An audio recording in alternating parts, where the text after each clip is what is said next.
All right. Tonight we're playing Brinkwood. We'll be playing a. I hesitate to call it a scenario. We'll be playing a situation that I homebrewed up. I looked into a few other pre-made scenarios and took a little bit of inspiration here and there, but mostly I just took a lot of lore from the almanac that they provide, and we worked it out. We got something cool. I think this will be fun. Let's start with going over some very basic stuff, maybe some refreshers if you've looked into this at all. But it's a Fortune in the Dark system, similar to some other stuff we've played before.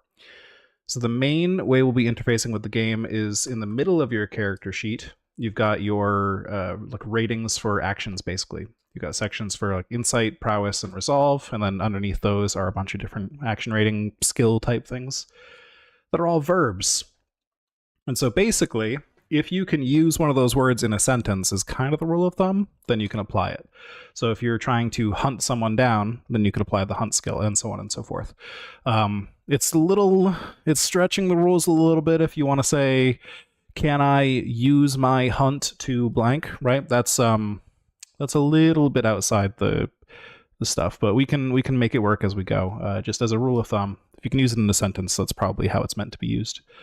And of course, you can ask questions, and I can answer about what the skills actually mean, because they are kind of vague words. Like, what does finesse apply to? Can I do this thing with finesse? Probably, but we'll work it out. When you roll an action, you roll the number of dice you have checked off for that. So if you have 3 X's in something like Tinker, you would roll 3d6. You'll take the highest of those 3 dice, and you'll tell me that number. Generally, higher is better, of course.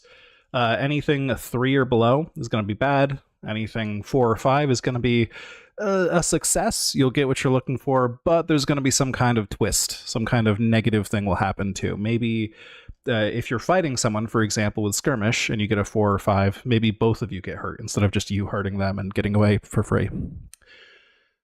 That's the very basic system. And of course, a 6 is a full success with no issue.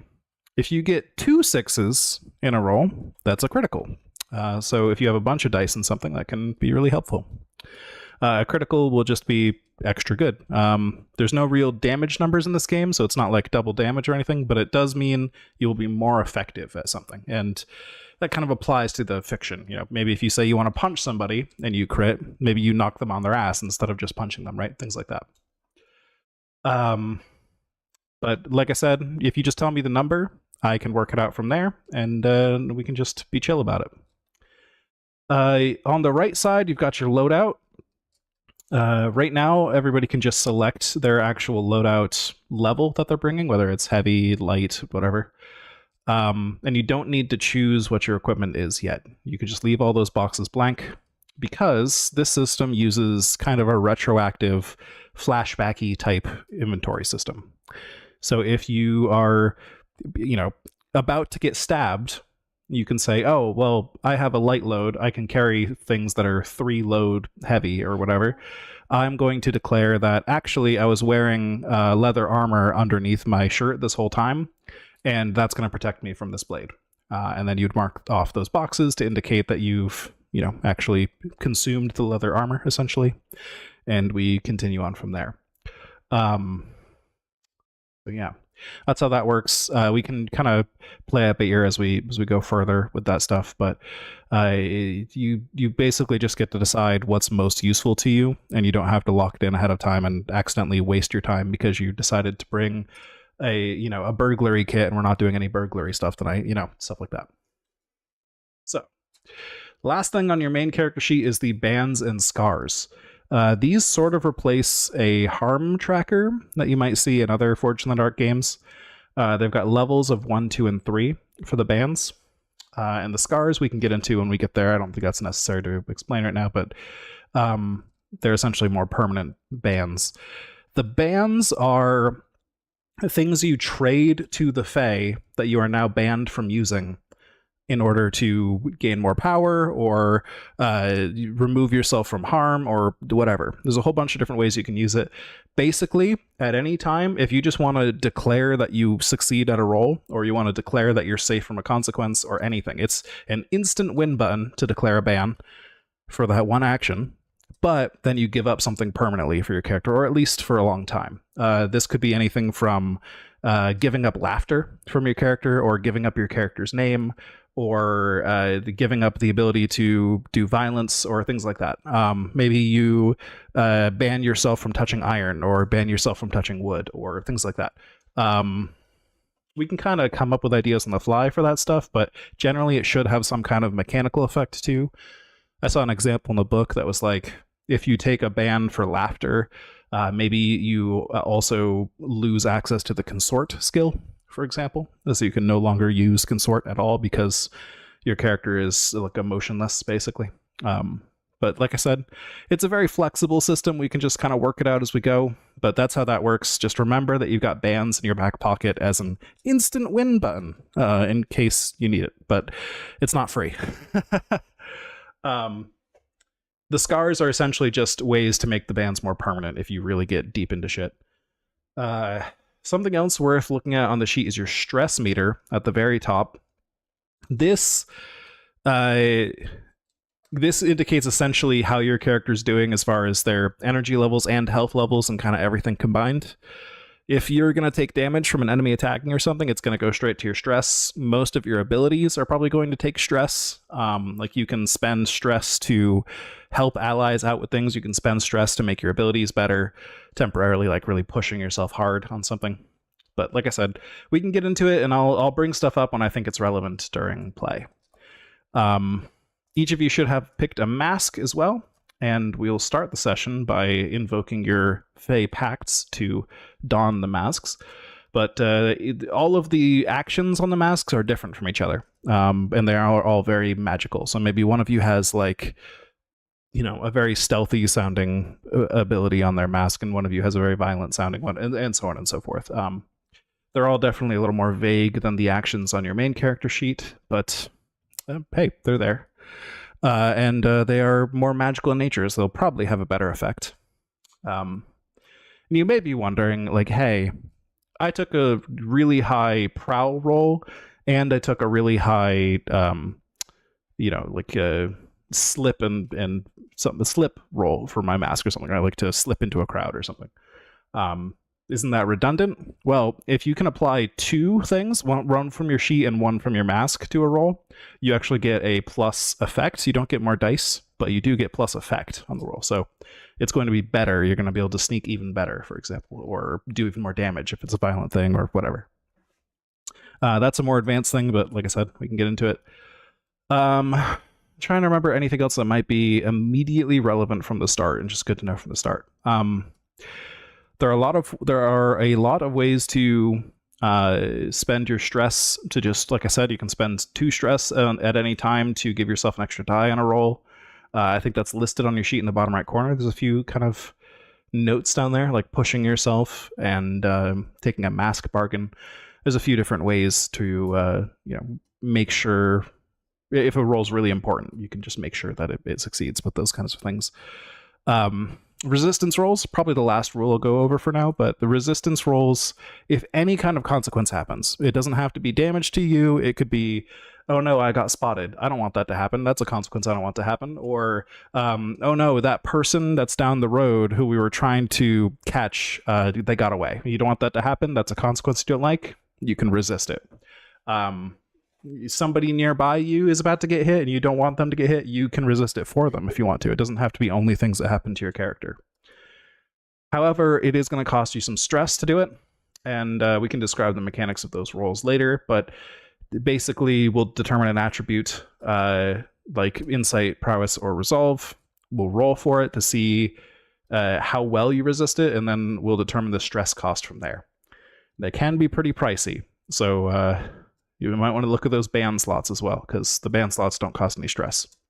If you ever do fill up your stress, you are out of the scene. Your character is out of the scene, maybe even out of the one-shot, depending on how late in the one-shot we go. But you have just taken on way too much, and you're out of it. Your character might not die necessarily, but they certainly will be you know, knocked unconscious, or have some sort of magic applied to them that makes them no longer useful or something. There's a bunch of different options, but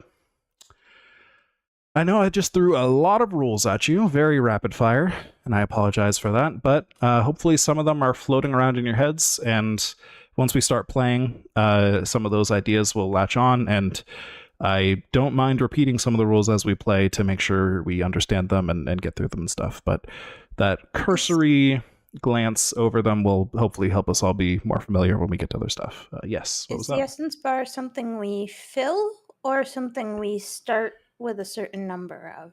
Good question. So the stress meter goes up. You start at 0 stress, and when you spend stress on something, you're basically taking stress damage, and it goes up. So like when you reach the top of the stress bar, that's when it's a problem. Essence is the opposite. It's like a fuel. It starts low, and at the start of when we actually play here, we'll roll to see how much essence you have, and then you spend it to 0. So when you spend essence on an ability, you actually uncheck an essence box, and then once you're out of essence boxes, it doesn't do anything bad to run out of essence. It just means you can't use essence for abilities anymore. Yeah, so essence goes down, stress goes up.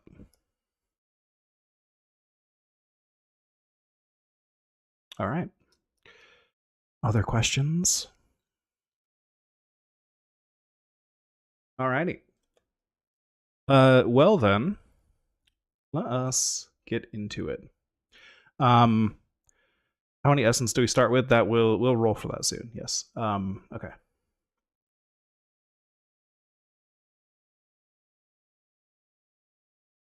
When the Duke took power, he enacted a blanket ban on open flames, steel, gunpowder, silver, and curiously, bows. These bans were among many other harsh rules designed to keep the populace crushed under his heel. The people of Cardenfell must meet impossible quotas, pay oppressive taxes, and somehow scrape together enough food to survive, all while using poor quality tools and choking on the thick smoke pouring out of each of the Duke's factories. Long ago, before this tyranny, the people of Cardenfell were known for their archery. The arts of fletchery and bowyery have survived in spite of the Duke's attempts to erase them, but the Fletchers are the secret faction that preserves this art, and they are constantly being hunted. The Duke hunts them relentlessly, having already hunted nearly all of the old masters to extinction.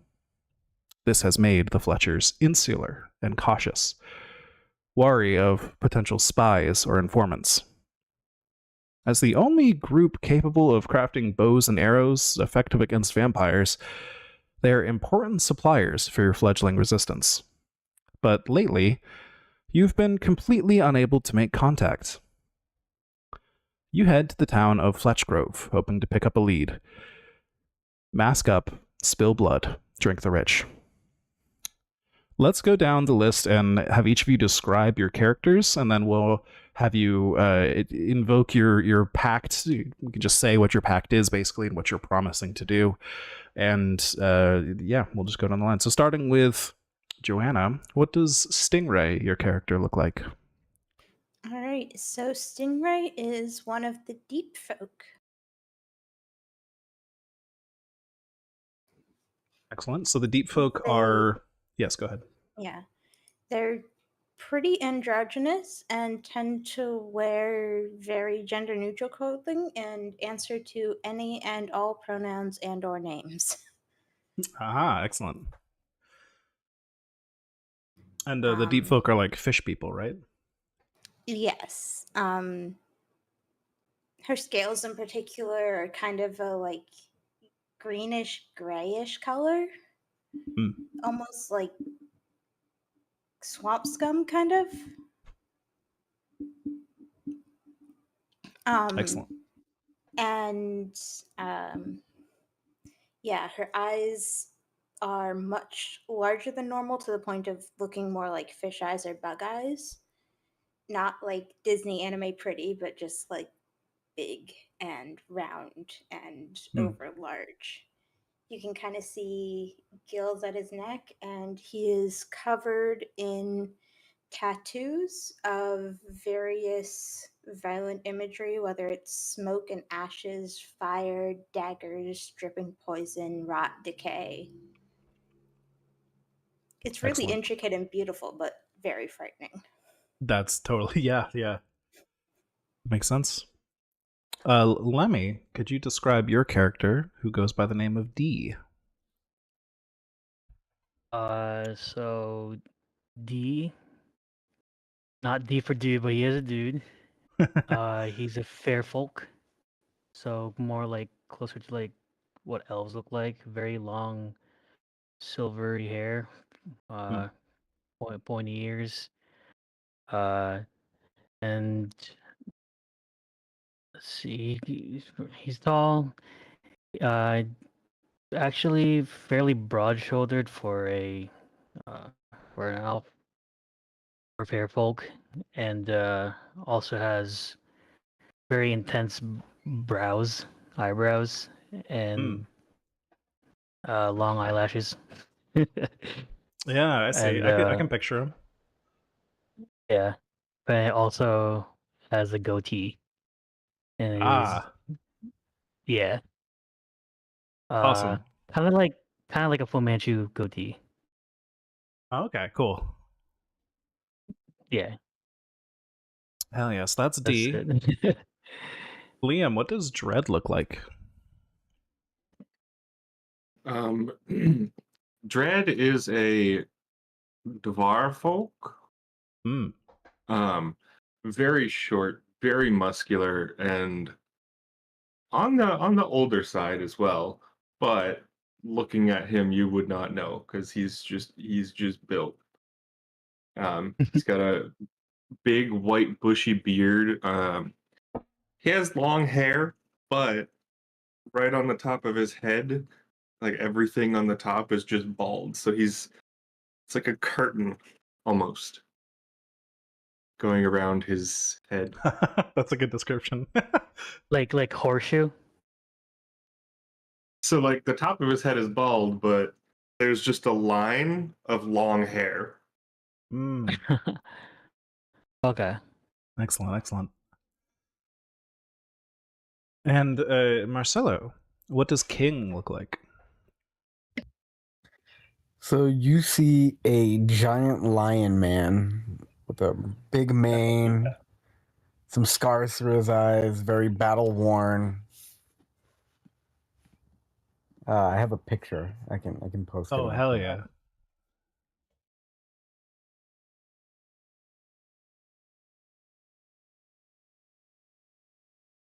Big dude. Awesome. Sea lion. Oh, that's cool. All right. So the four of you have gathered in your forest hideaway, the location that the Fae have gifted you in order to, well, gift is maybe a strong word, the location that the Fae have loaned to you in order to do your work here in Cardenfell, in order to fight back against the vampires that the Fae so abhor at this point. The vampires who have committed crimes against nature, crimes against the land itself. The Brinkwood is up to the north of Cardenfell, and fortunately, so is Fletchgrove, the small village you are headed towards. But here in your hideaway, where some of your supplies are gathered, where most of you spend your time preparing or recovering between various runs out into Cardenfell, you're all getting ready for this next raid. So what do your masks look like as you? What do your masks look like, and what is your vow to your mask? Your Fey pact.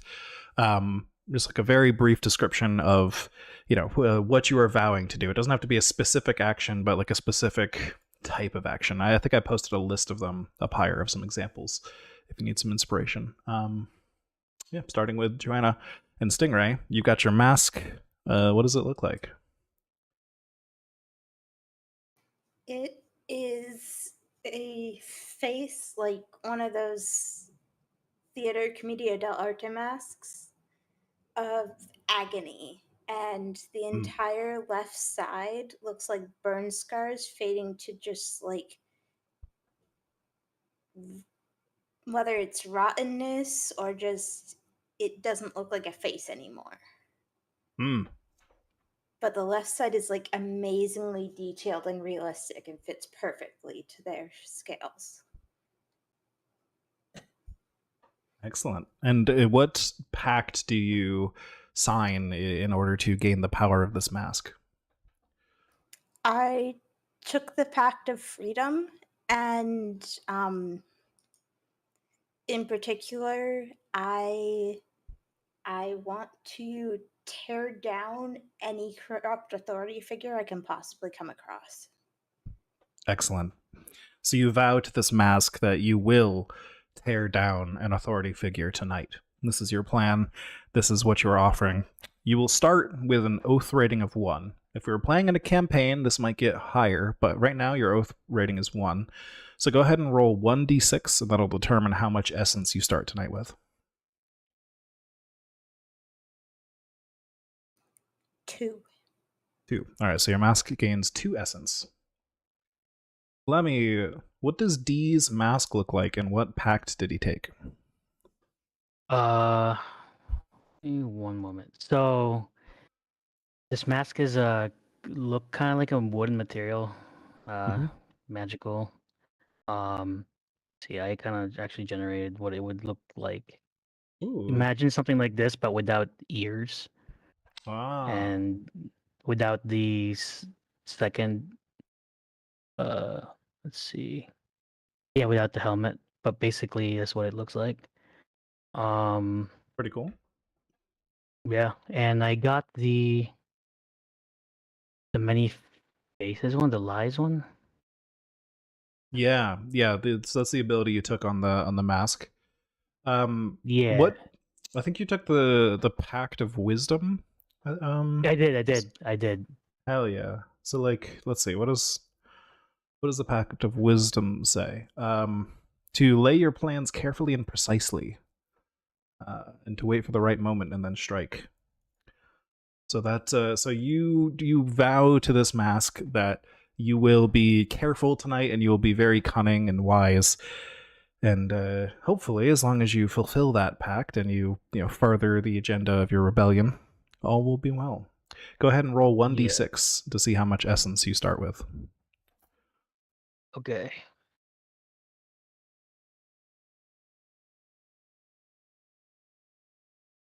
That's just one die, right? Yep. D6. I rolled a 3. All right, so you get 3 points of essence to start. Cool. All right, same to you, Liam. What's your mask look like, and what pact did you take? So my mask looks pretty plain in the middle, kind of where the face is, but it has kind of an almost angry expression, and there's a lot of very intricate carvings on it, a lot of swirly lines, and just very intricate. And as it kind of goes to the back of the mask, it starts almost turning into gears and wheels, almost pulley-like, and it has a very industrious feel to the sides. And I actually have the industry Fey pack. All right, so the industry pact, that one's all about like self-improvement and improving your allies, right? Basically, build friendships and alliances, stoke the flames of passion, and to hone yourself and your comrades. So yeah, you swear to your mask that you're going to improve yourself and your allies tonight, and I do think, honestly, just securing a good source of weaponry and one of the masters of weapon craft, essentially, which is your mission tonight, is probably a thing that aligns with that pretty easily. So that's good. Go ahead and roll a d6 to see how many essence you start with. 1. Unfortunate. 1 essence to start. You will have potential opportunities to get more essence as we play, but it all depends on what happens. Because who fucking knows? I don't know. Do you know? Yeah, Marcelo, I know. Oh, you know, sick, awesome. Okay, that's good. No, I So don't. keep it a secret though. We'll figure it out. Marcelo, what does your mask look like, and what pact did you take? So, as opposed to everyone's beautiful, intricate masks, King has what seems to be like a hand carved wooden mask. It's kind of shoddily made, and it's just kind of in the shape of like a smiling face. And it looks like there's like some scribbly coloring marks all over it. And imagine something like this if someone had like scribbled all over it with a crayon. Nice. Uh-huh. Oh, I see. Awesome. Okay. So it is very creepy. Yes. Yeah, he was like he was trying to I go. did not imagine that. He was trying to go for something like child friendly, like really nice and friendly looking and not scary, and then it ended up kind of creepy. Excellent. And what pact did he take to don the mask? The Pact of Freedom. Okay, so we got another freedom fighter in the midst, vowing to tear down authority, especially corrupt authority, I guess specifically. Which, I mean, there's a whole lot of corrupt authority on this island, so that's pretty good. All right. So all four of you have... Oh, sorry. Go ahead and roll a d6. I'm sorry. You can get your essence. I don't want to skip on that. I rolled a 6. Wow. Okay, excellent. Somebody had to get a high number. So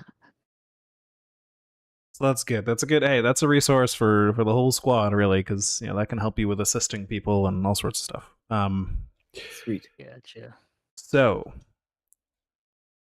You all have donned your masks, you've finished your preparations, you've packed away whatever gear you're taking with you, but don't tell us, it'll be a secret, we'll find that out in the future. And you depart. It's probably pretty late at night. I don't think many of you would venture out into Cardenfell during the light of day, but maybe it's like dusk or twilight or something. And so it's not quite pitch dark out yet, but the color of the light is kind of gray and dark at this point, although the land of Cardenfell itself has been kind of gray and dark for multiple generations now.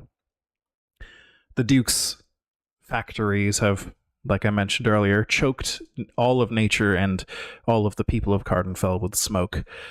The rampant industry and the terrible fascism of the Duke have sapped all emotion and color from the land and its people. This is the land you now enter into. Your home, and you hope to improve it. But tonight you'll start with a first step, securing that source of weapons. Because not many weapons are that great at taking out vampires. But the vampires banned bows. They've got to be pretty good. What is a bow but a ranged stake to the heart, after all? So you head towards the small village of Fletchgrove. This was the place you previously had contacted the Fletchers, and as the name suggests, it is sort of an ancestral home of fletching in the region. This is where most of the old masters lived.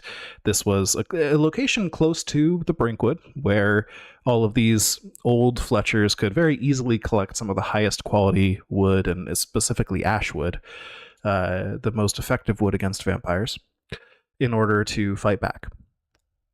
It was crushed once the Duke took office, and it took a while for it to recover. But the Duke and his people have slowly gotten complacent over the years as they have managed to crush the people of Cardenfell under their heels. And so the faction of the Fletchers has started to return, slowly, and very secretly. But unfortunately, they've grown a little too secret, or they've all been wiped out. You're not really sure. You've lost contact from them completely. And as you head towards Fletchgrove, you pass through the very, very sickly gray fields of wheat that are currently being harvested, even so late at night.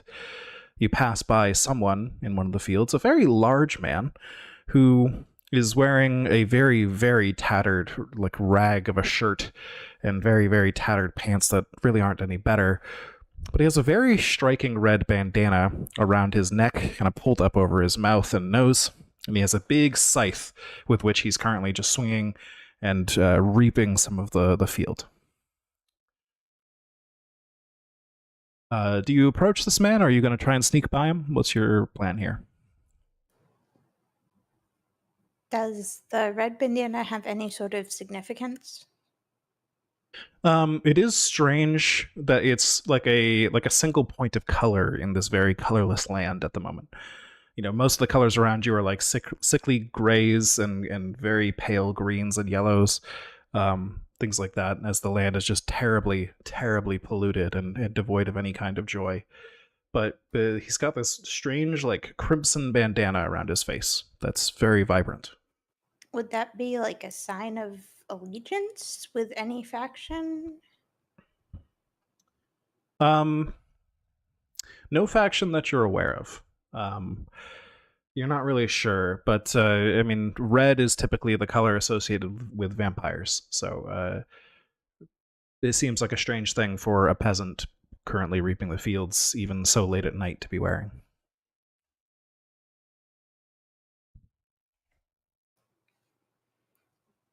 My gut would be to sneak past. Everybody on board with that plan? Yeah. Yeah. All right. So we're going to do our first roll then. We'll do a group roll. So one of you gets to lead everybody in sneaking through. So who has the best, like, finesse or prowl? I'm trying to remember all the actions here. Oh. Yeah, who has the best prowl?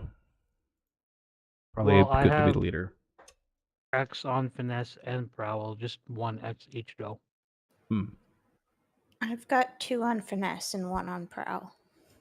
Yeah, I There misspoke. you This go. probably would just be prowl. Okay. Yeah, apologies. I have nothing on Prowl. Same. Wait, Okay. so what was yours on prowl? 2 or 1? I kind of missed it. 1. Oh. So either of you could lead this activity. Let's say since Stingray mentioned it first, let's just assume that Stingray Yeah. is leading the stealth roll. So how this will work is everybody roll prowl and tell me results, and then you'll kind of watch each other and make sure you know, catching accidents before they happen between each other, things like that, kind of spotting each other.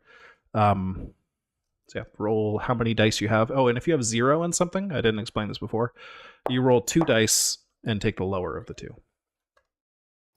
Can I push myself? You may, absolutely. But I will probably put it out there that during a group roll, the leader of the roll will accumulate stress for each member of the party that fails during the roll. Okay, so I will wait then. Wait, did you say you could roll 0? If you have a 0 in something, you will roll 2 dice and take the worst die out of the 2 instead of the higher die. Okay. So it's a pretty shitty odds, but you can do it. I rolled So a 3. Oh, a 3, okay. I rolled a 4. I got Okay. it too. All right, so we got a partial success so far. Ooh, got a 6. All right, a full success. And Stingray, you'll take 2 stress from leading that activity. As you all manage to spot each other as you move through these fields, and there's a narrow window where this guy kind of looks over at all of you, and we'll say maybe D just quiets you all down really quickly, like hush, hush. And you all duck down into the crop as he looks that direction, and then looks back at what he was doing, and you all continue through completely stealthily, and you approach the town of Fletchgrove. It's a small place. There's like one main street, and then it's almost organized like a like an old western town, basically. It's like the one main street and there's just a bunch of small, like one, maybe 2-story buildings down it. There's clearly one that's like a tavern. There's a few scattered houses, a general store, things of that nature. The town hall and church kind of combined into one place, although the church hasn't been used for religious activities in generations at this point due to the Duke's rules. So, you guys are here, and normally you would find a contact in the tavern itself. Not the tavern keep, but there's an old hunter that lives in the area, and the hunter has a cabin nearby. He may also be able to check, but he generally would hang around the tavern in order to be contacted by people and make deals with the Fletchers. There's one other feature of the town that you've noticed probably multiple times when visiting here before. But one of the largest buildings in the town was burnt down many years ago and was never cleaned up afterwards. Just an absolute shell of a building, completely burned away down to its foundation, and just all ash and soot and nothing left. But it's been left as a reminder, and no one is allowed to clean it up. So, where are you going? You could either continue through the town towards the old hunter's cabin, or you could maybe try to find him in the tavern. And I guess it's probably worth asking as well, are you continuing to sneak into town and avoid notice, or what's the plan here? I guess we should try and go to the old hunter's hut. Do we want to try the standard channels first, or just assume the worst and go to the backup option? I would assume the worst. All right, then straight to the source it is. All right. So, all of you continue through town, seeing that it's pretty quiet. You decide to pass through it or pass by it, sort of staying in the shadows and out of the way of the open main street. You move through and out towards the old hunter's cabin. The hunter's cabin is at the top of a hill nearby, and it overlooks an old place called the Encroachment of the Brink. The hunter positioned himself here in order to keep watch over this location. You've heard him mention before, and you can see it once you arrive. It is a dark shadow upon the forest nearby. It is like all the plants in that location are darkened and black, like a light upon that area. And the hunter keeps watch and kills anything that might crawl out of it towards the nearby town, and so on and so forth. And at least that's the story he's told you. But you all live in the Brinkwood for quite a while at this point, so you're not too scared of the creepy crawly things you might find in there. You get to his cabin, and it is empty. The door is closed, but not locked. You're able to open it, and you find a stack of firewood. It appears that he hasn't had a meal here in several days. You try to look through those things, look through his fire and his cookware and all that, but no such luck.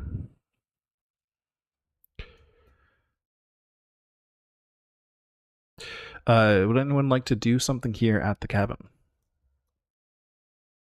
There's no sign of him. Does the cabin have like an attic, or is it like a high ceiling cabin? Yeah, it's a pretty simple cabin, like a one-room building. One room building, gotcha.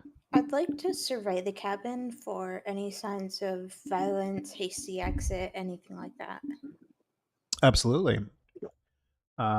Survey is a roll, so you can go ahead and give me that roll and see what your results are. 4. A 4.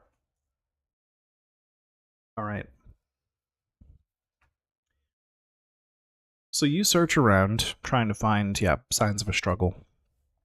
And you do find a place where it looks like Right near the door to the cabin, there are scrapes along the floor.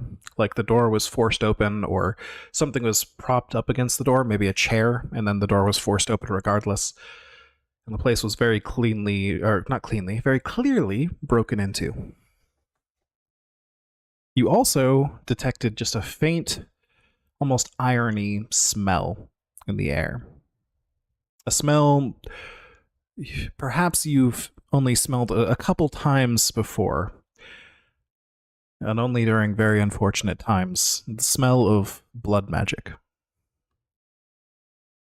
Ooh.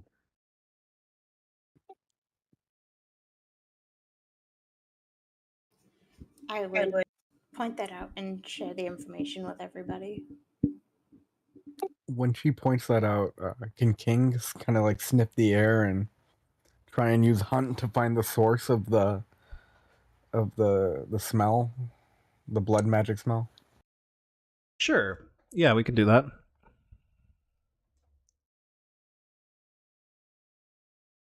So that I just roll 1 die, right? If I have 1 hunt. That's right. Yeah, you could spend 2 stress to give yourself an extra die. Somebody could help you to give an extra die, and they'd spend 1 stress, but yeah, otherwise it's just 1 die. Okay, I will spend 2 stress to add another die. Yep. Okay. And typically, do you do that before or after? the Before. roll? Yeah. Before, yeah. Okay.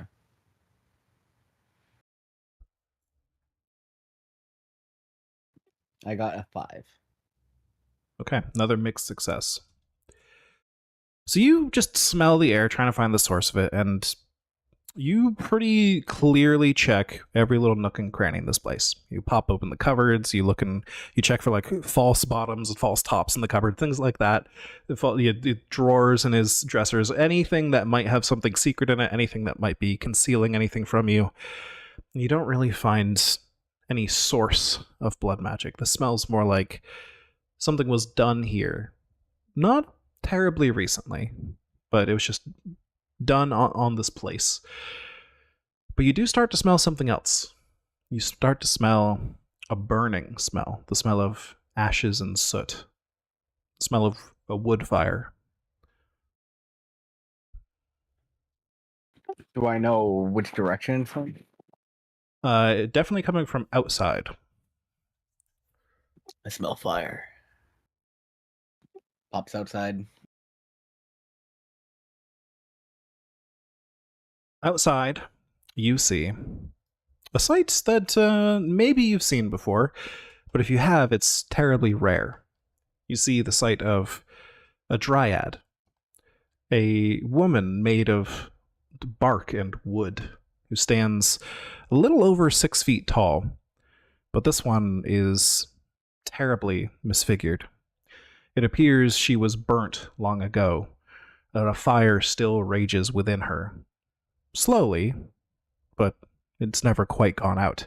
Her whole body is filled with embers, her leaves and branches burned away, leaving only wilted, twisted bark remaining. If she's still kind of burning slowly, is there like a I don't know, a slow blinking light, kind of like from Yeah. a coal, charcoal? Yeah, exactly. Kind of like a Gotcha. slow burning coal. Yep. But it's kind of like inside the tree, like a tree that's burning from the inside. Yeesh. Are you here for vengeance?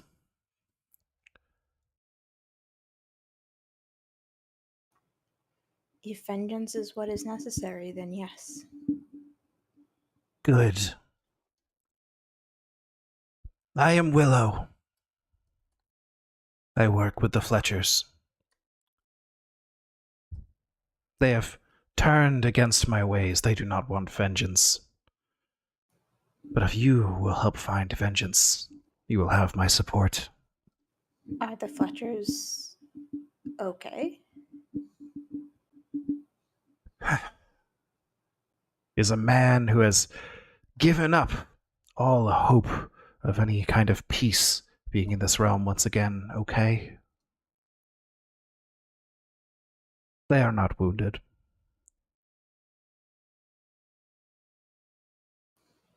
Do you know what happened to them?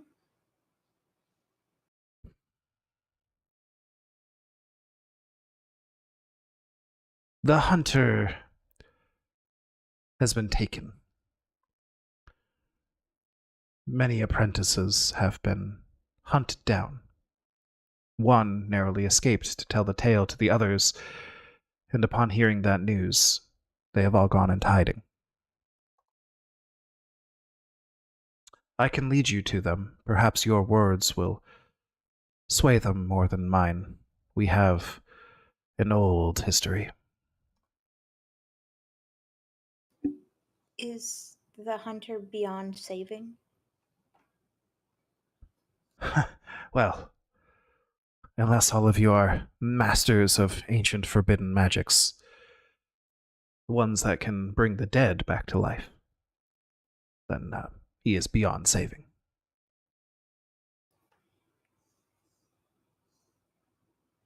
I'm sorry for your loss.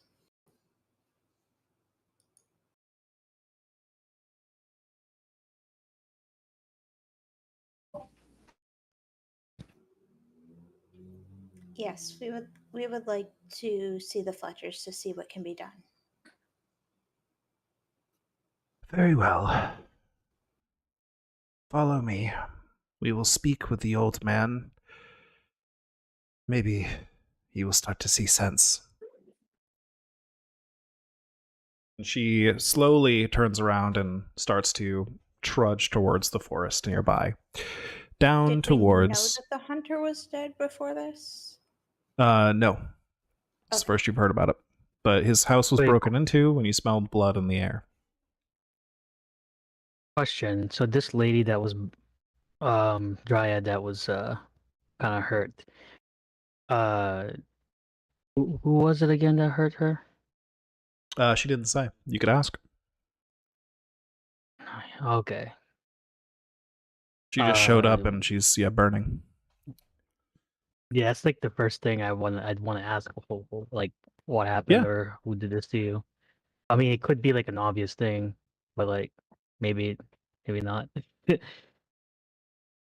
uh, Yeah, we so never go for asked the Dryad's name yet, have we? I think she introduced herself as Willow.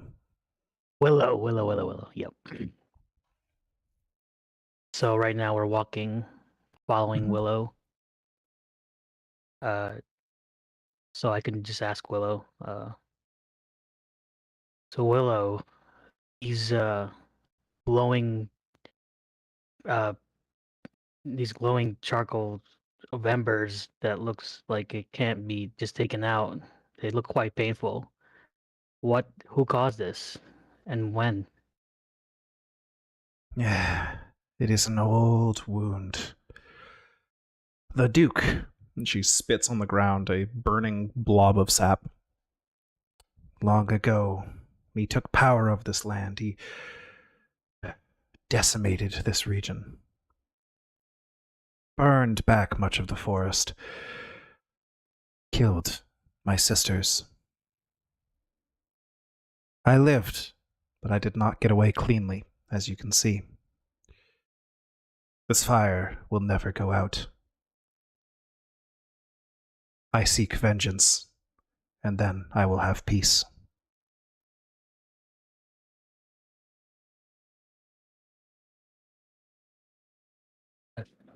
I can feel that embers of vengeance and anger inside of you.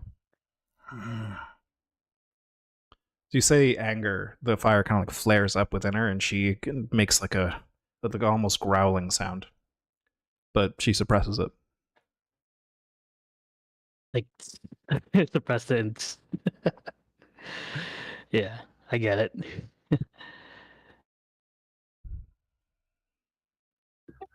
What is your relationship with the Fletchers? It predates this tyranny. I worked with them long ago. I worked with Azza, the master. One of the old masters. We had a working relationship. I would show him the right trees to work with, and he would make sure that the Fletchers never cut down any trees that we did not want touched.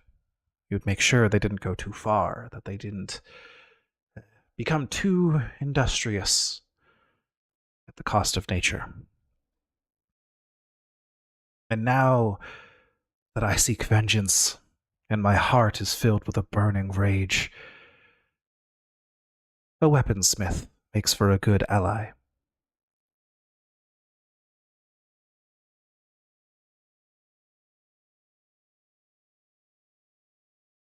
And you all, a weaponsmith makes for a good ally for you as well, I assume. Yes, Indeed. we seek the downfall of the Duke. I think we could be good allies as well. Come, there's not much night. There's much to do. And she'll pick up her pace a little bit. And she's led you over towards that encroachment of the brink that the hunter told you he watched over. This scar upon the land, this burning dark spot in the forest where only dark things come from.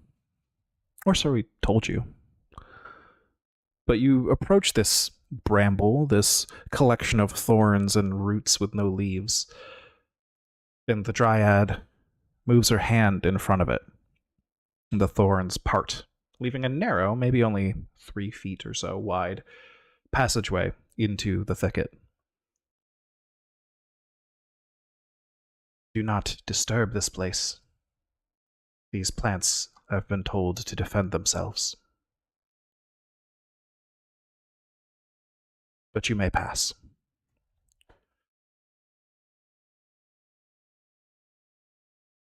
Were they told by the spirit? The wood spirit of some sort, or? By myself, yes. Thank you for giving us permission to pass through these woods.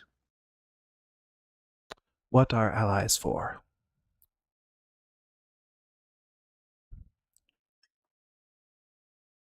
And so she leads you deeper into this thick darkness of the forest, much different than the Brinkwood you know. This place has been twisted by hatred, but it has many tales about it. Everyone knows to avoid this place. Even all of you were tricked into avoiding this place. But eventually you were led to a clearing, a small place within the thorns that has a small view of the sky. Very, very small, but enough to let a little bit of sunlight in here, or as it is soon to be, moonlight. And there are a few huts, tents, things of that nature. Not very large buildings. It's not terribly good accommodations, but it's enough space for a few dozen people to live, it looks like. Though you don't see a few dozen people walking around right now. Instead, you see one old man stirring a pot over what looks like it could be a fire pit, but it's not currently lit. It doesn't look like it's been lit in a long time. And you see a young woman and a young man by the old man's side, currently bickering about something as you approach.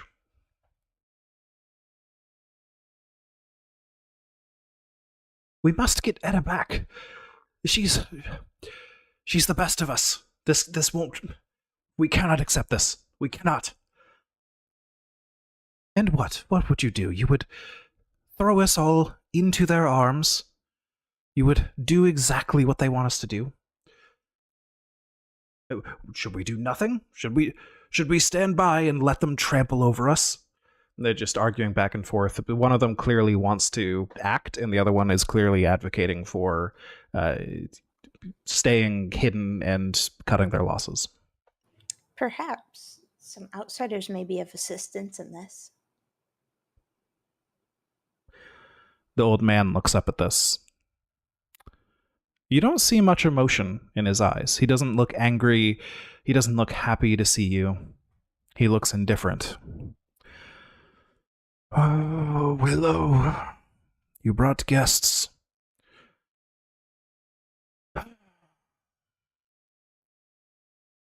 My hands grow tired of stirring this soup.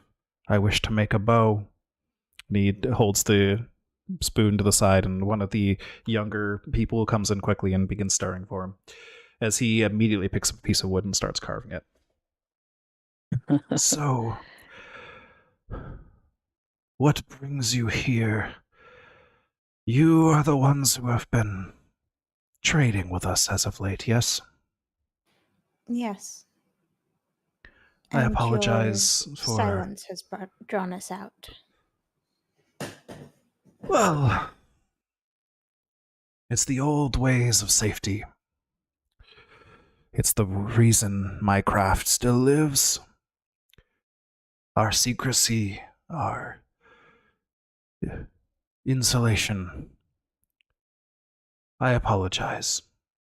I just want to make bows. I just want to make sure this craft lives on. I apologize. My mind is not what it was, and I've dedicated all that remains to the craft, so I know not your names. But these are my apprentices, Hayden and Ealdred. Stingray. D. King. Dread. They don't name them like they used to. Of course, we cannot use our given names. I understand. That is wise.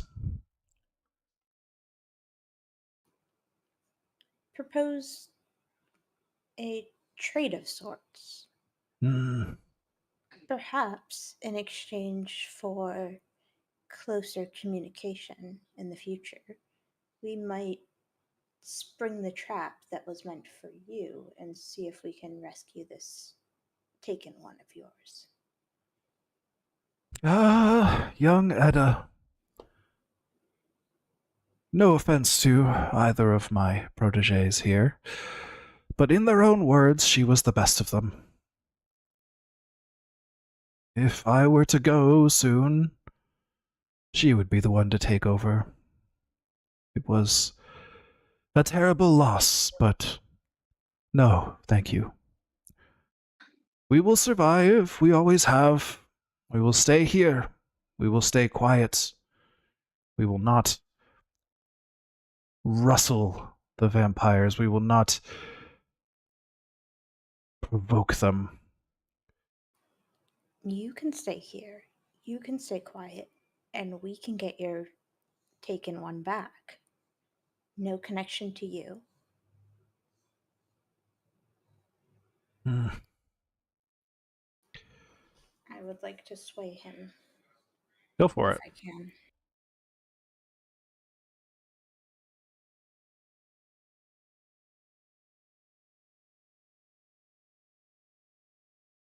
Four.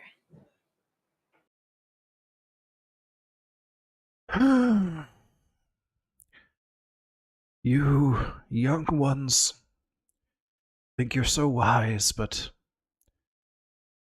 you've got more years on you before you will see things the way I do.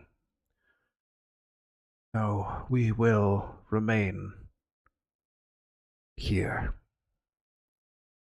I will not cause my actions, even indirectly, to bring ruin upon us. The art must go on. It must be passed down. If all of my apprentices die, the chances drop one by one.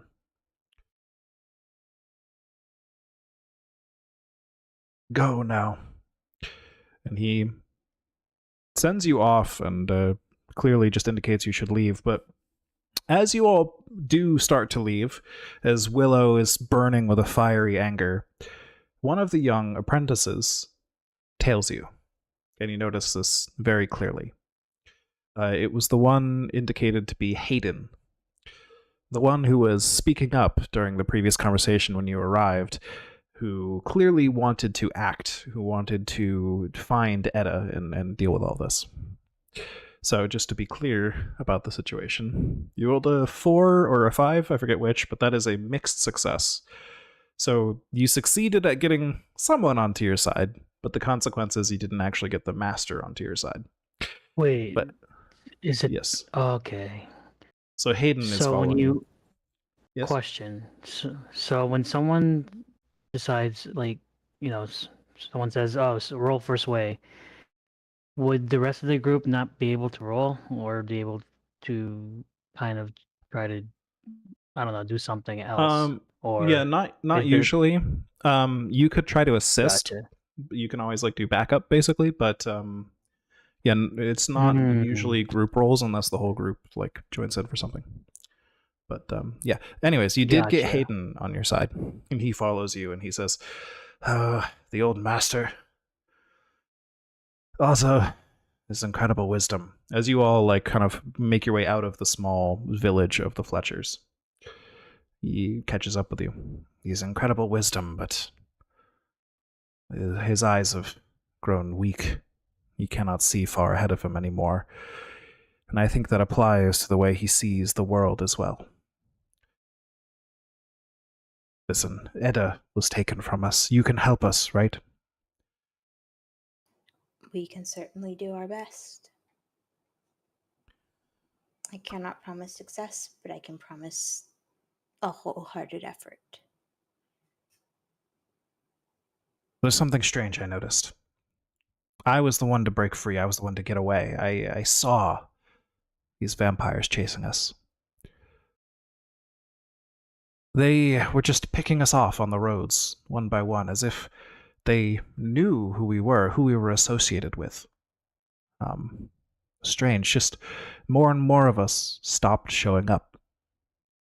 As we went out for supplies, as we did our normal work, as we continued our lives outside in this town as to not raise suspicion. Yet whenever we were isolated, one of us would disappear. That's when they descended upon me.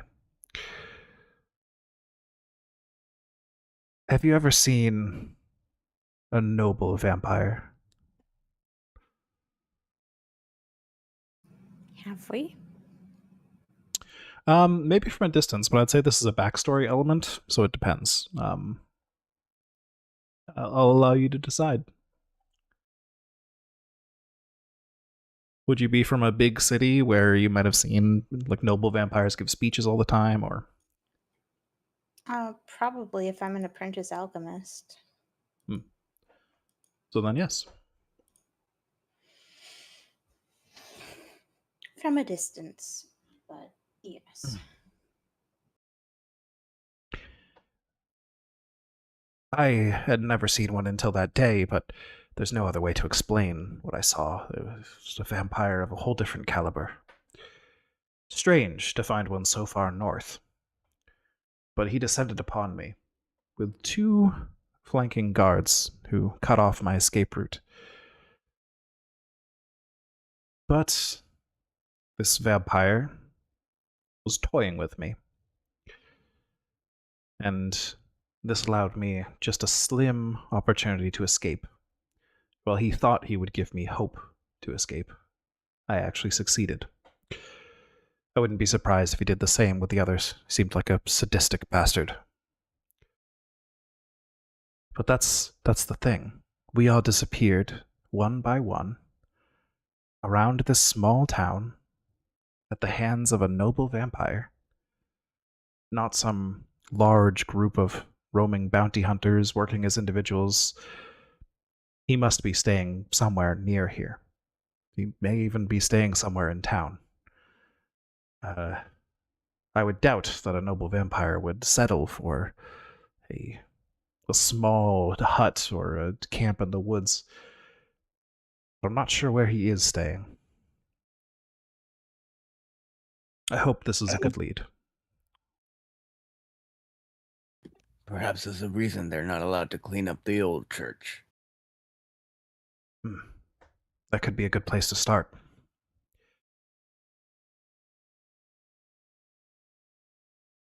Thank you for the information. That is far more than we had before. Just, yeah, don't tell the master I went against his word. And please, you can thank me by saving Edda.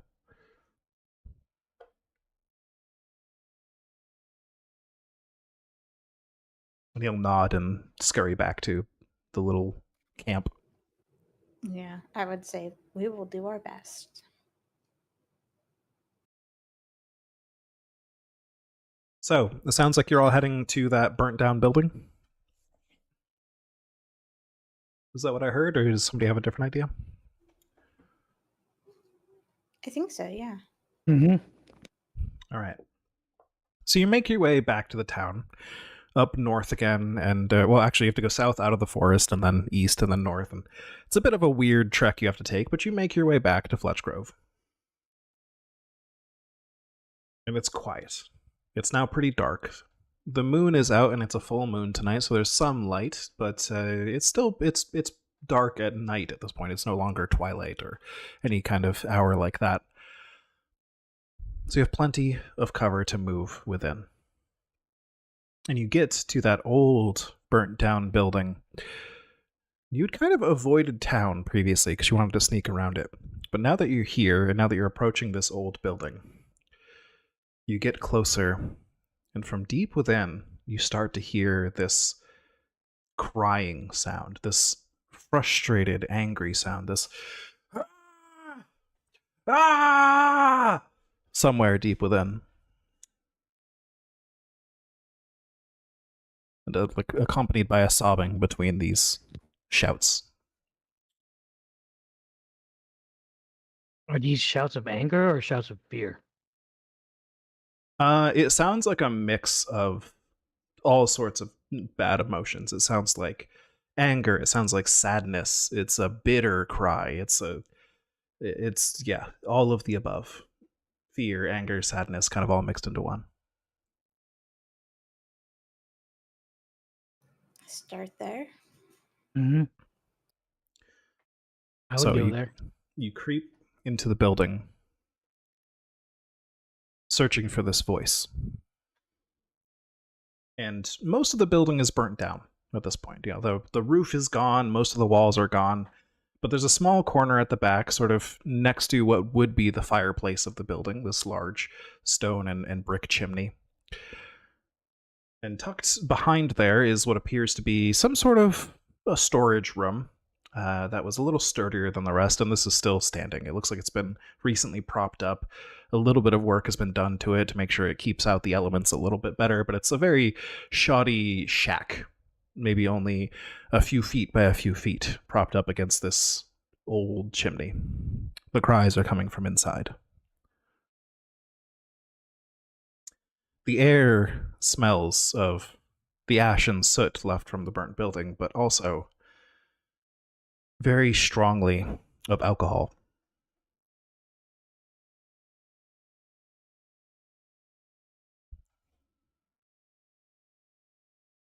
More pained, angry cries come from within the shed. Can I go up and knock on the door? There's no one home. This is no home, and I am no one. Well, no one. Do you mind sharing this cause of your distress? Ah. You know, not so much open a door as like lean on a piece of wood and it kind of falls over out of the way so you can see into the thing. And you see this filthy old man who's wearing like basically one large single rag with tons of holes in it. It just kind of draped over him, kind of like swaddled around him. He's filthy in multiple different ways. His hygiene is absolutely terrible. He's covered in mud too, and it appears like he perhaps is not bathed in who knows how long. The smell is awful. He reeks of booze, and you can see bottles and bottles and bottles on the floor of this shed. Leave me alone. I am nothing. I am no one. I am the heir of nothing. Nothing but bitterness remains. He just starts screaming in rage again, like at the end of that sentence.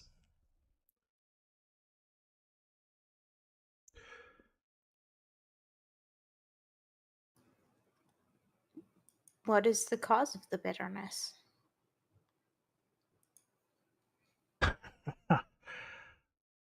Do we live in the same world?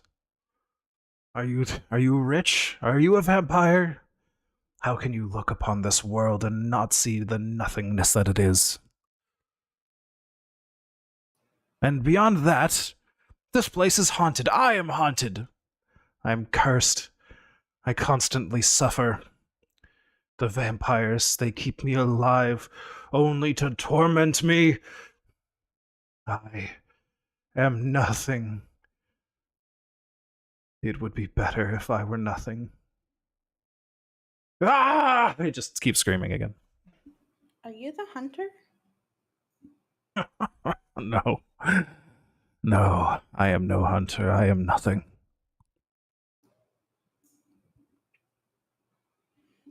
Do you know? I've heard rumors of a vampire noble in these parts. Would you happen to Oh, know yes. where he might be? I think, sadistic bastard that he is, I think I am his latest toy. Not that it matters. A new master over my head does not change my suffering.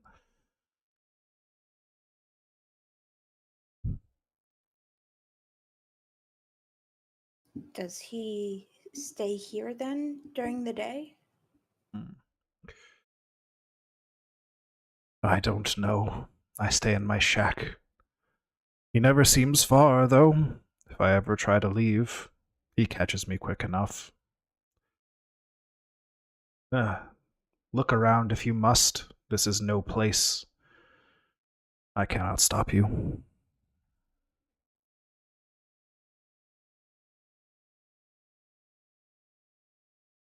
He may not keep you alive as a toy, though. Can I survey for any signs of vampire? Sure.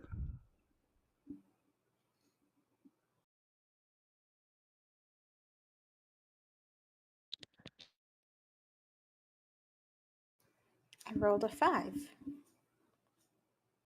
So, this guy clearly has bite marks on his neck, which is a little unusual because most of the blood here, and just from the villagers in general around all of these places, is taken sort of as a tax. It's like they have like machines to help just extract the blood, almost like a blood donation, but this is much more forceful.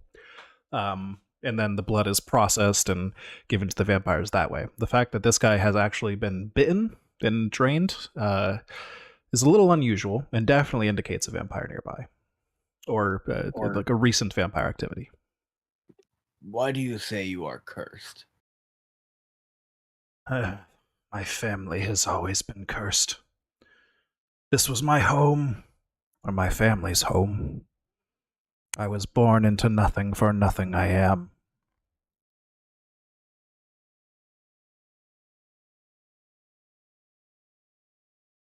They torment me, but they won't let me die. They keep me alive as a warning that the villagers keep their distance. How could I not be cursed? Have you seen a young girl through here? I don't see much of anything from this shed. Have you heard another prisoner? He looks down at the bottle in his hand, takes a big swig of it. I know that didn't jog my memory, sorry. Maybe. The cries in this town aren't all that unusual.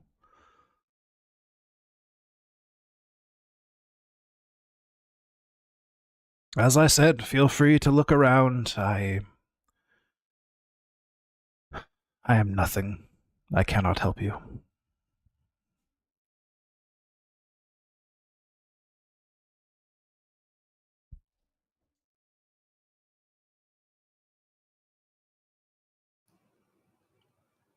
She I screams guess again. Just we'll ah. start looking around. All right. So you start looking through the place. You mainly wanted to find that voice at first. You kind of went straight to the back of the place and found that shed. But now that you look around this building a little more, you can see that there are stairs leading down into the foundation, basically, and into what would be a basement. And so there's nowhere to go up here. The top floors are all burnt down. There's not really any other rooms here. All the walls have burnt away, but there's a staircase before you. Would you all like to sneak down there, or are you gonna go charging in and try to catch people by surprise, or what do you want to do in this situation? I Send in the old man as a distraction? I don't know. There's options. So did you say there's some kind of presence down there, the basement? There's we don't know. staircase. There's a staircase going down. You don't know if anyone's down there, but all signs point to possibly right now. So it's best to be cautious, or come up with a plan just in case they are down there.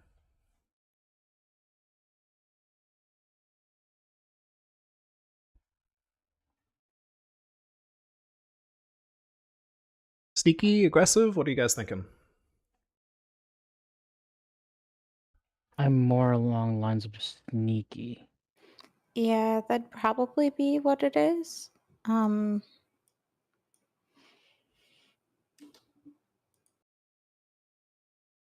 Is this something you could Could I try and spoil any attempts to hear us? Ooh. It's one of my mask abilities. Yeah, I like that. I'll say yes. You can attempt to spoil any attempts to hear you. Okay. Would that be this could be part of a group roll essentially if you want to roll that for everyone to sneak. Is everyone else on board with sneaking down there? Sure. Yeah, I'm down. Yeah. I rolled a 4. All right, so if everyone else is down with sneaking, then everybody else give me a prowl roll, or you can make an argument for a different roll if you're doing something different. Maybe one of your mask abilities could help or something, but it's up to you. So remind me what having an X on the gray box in Prowl means versus not having an X. If you have an X, that's 1 die. Gotcha. If you have 2 X's, that would be 2 dice, and so on. Makes sense. I think no X's is disadvantage. Yes. You can't roll for any of those, right? There's no X. If you have no X, you roll 2 dice and you take the worst one out of the 2. So it's a very, very shitty odds. Oh, nice. Wonderful. I rolled What a are people 5. getting? A 5? Okay, so we got a 4 and a 5. I got a 2. A 2? And a 4. And a 4. Okay, so all mixed successes, 1 failure, so Stingray takes 1 stress. But channeling some power from your mask, you manage to soften your own footsteps. It's almost like the floor beneath your feet decays a little bit as you step on it, and it becomes a soft step thanks to the surface being softened by just the natural processes of being burnt and decayed. Things crack and crumble under your feet, but it keeps you soft and quiet. So you creep down the stairs, leaving footprints on the stairs in a way that is like the stairs are rotting. You get down to the bottom, and there's a doorway at the bottom of the stairs. You creak that open a little bit, and you can see a hallway leading with 1 door at the end of the hallway, and you can see a little bit of light creaking in from the bottom of that door. So you start tiptoeing quietly down the hall, positioning yourselves down at the end of the hall. And you go to look in that door, and you can see who would be at the front. I guess it would be Stingray leading, so Stingray's at the front. You get to peek through the crack in the door before you make your way into this basement room. And it looks like a pretty large room in there, but you have a pretty good angle due to the way the door is positioned. and you can see a man dressed in very regal, almost whimsical clothes. Not like a jester, but like he looks strange. He's got like a very over the top metal crown on. You would almost think it was silver if you weren't suspecting a vampire down here. But he's got this very spiky silvery crown. He's wearing purple and red robes with gold trim.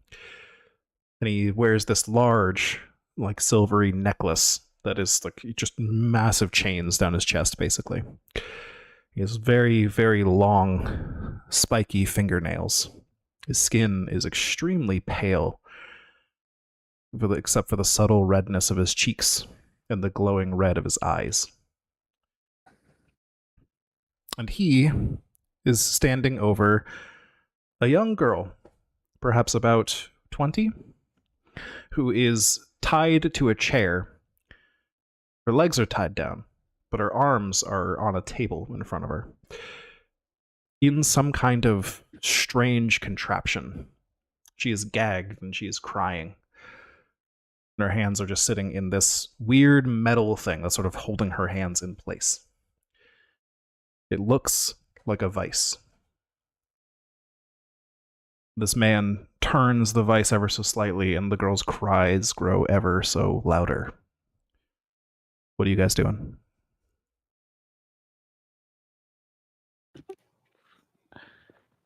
I mean, King kind of just doesn't want to give a shit about stealth at this point. He kind of just wants to go in and wreck his shit. Question. How does blood magic work? Well, blood magic is something vampires do.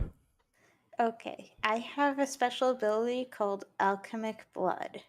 I may infuse my blood with an effect and use its power to augment my magic. What does that mean? So you should have some kind of other ability to go with that, because I think that's the automatic one, right? I think so. Okay.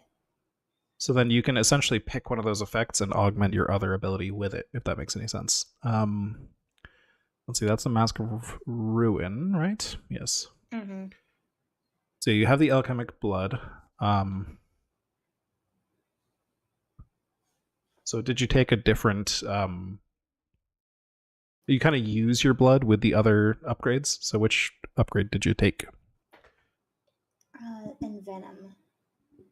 So if you have a weapon, you can apply one of those effects to your weapon using your blood, basically.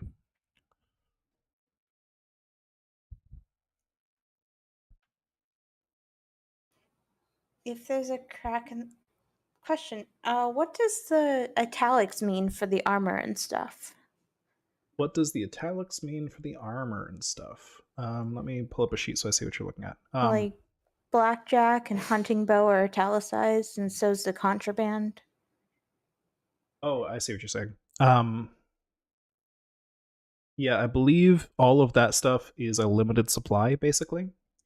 So how this would basically work is that stuff is limited by the law, so it's either hard to get or it's just a limited supply, so it's hard to get that way. And so normally using those items, I would start to tick down like a progress clock of how many resources you have access to abstractly, basically. So you can totally use them. It would just be I'll be keeping track of, if you use them too much, then there won't be enough left for other people. But yeah. Okay. And what is a blackjack? The blackjack is like a it's like a melee weapon. It's like a blunt. Okay. Yeah. It's It's a like a club type thing, basically. And there If I remember correctly. is a crack in the door that I can see through. Yes. Is it enough to send a blade through, like a dagger? Like you're gonna throw it. Yeah. You might have to creak the door open a little more for that, but that's fine. We can do that. All right.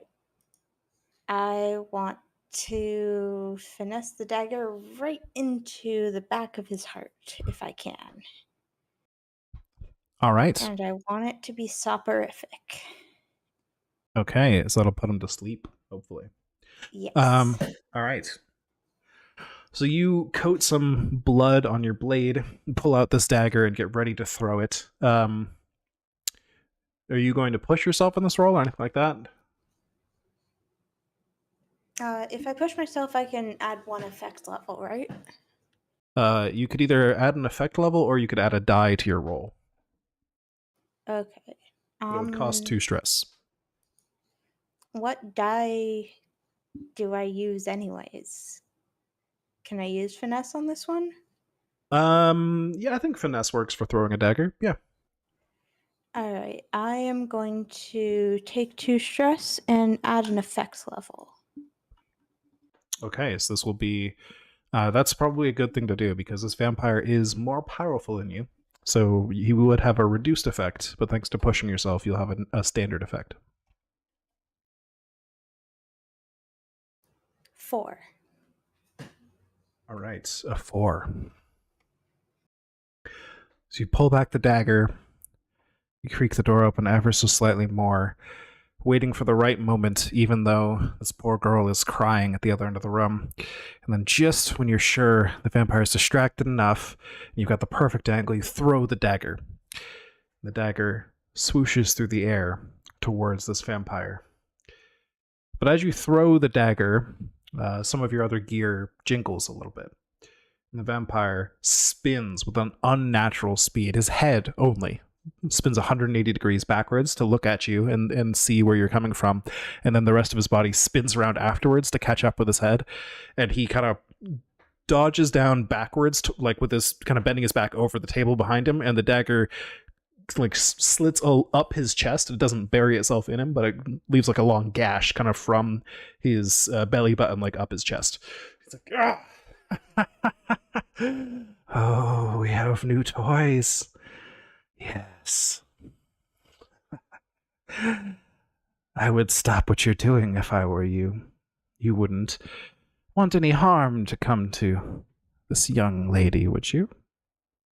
She is a master craftsman, and, well, I would hate to be forced to break her hands forever and ruin her ability to do her work.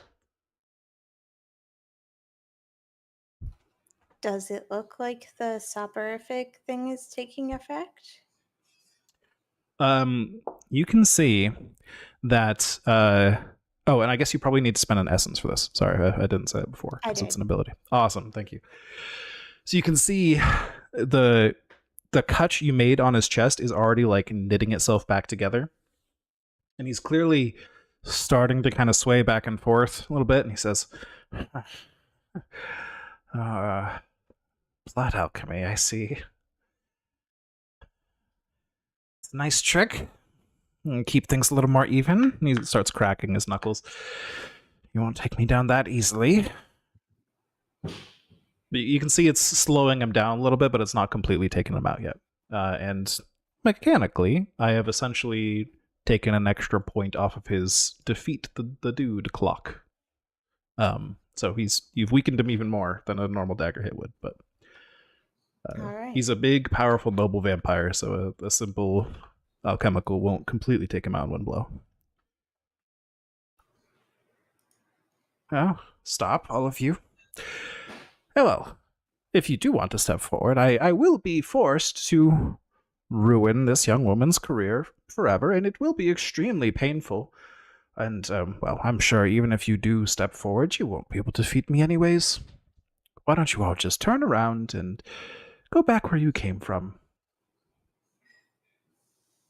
Why don't you come take care of us yourself? I want to sway him. Because this If I is so can. much more fun. Yeah, you can absolutely.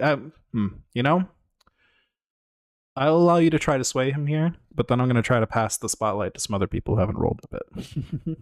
Fair enough. Sorry. No, it's fine. You've been following the fiction, which is perfect. I have not been doing my job of asking people to roll enough. I rolled a 5. Very well, if that's what you want. and with blinding speed, like you kind of see the image of him disappear, and then he's in front of you at the same time, and he's just got his head tilted to the side as you barely focus your eyes up at him, and he just grabs you by the neck and starts lifting you up. You're going to take a point of stress as damage as he begins to lift you up and choke you into the air. That's my last point of stress. So I think you fall unconscious then, as he grabs you and just chokes you out and then sets you down in front of the door. What are the rest of you doing? Who's up next? Yeah, go ahead. Well, for some reason, my mind is...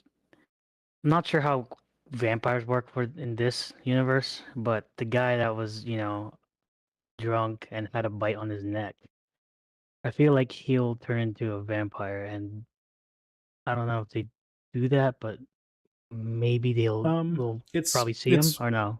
It's usually a bit more of an intentional process to create a vampire. Okay, more intentional. I don't think any of you would know that process. It's a secret they keep, but yeah, they don't tend to just make vampires willy-nilly. They're very protective of their heritage and stuff. Okay. Gotcha. So the lady's what's her name? Ada? She's Edda, still yep. on a chair. Yeah, she's just kind of like crying into the gag that she's got around her mouth. And how close is Ada from the asshole vampire?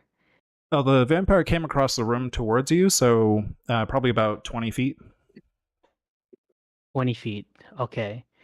So can I prowl somehow? Use my prowl roll to kind of go to sneak around up there? And sneak up there, and I don't know if I need to use Tinker or Finesse or whatever.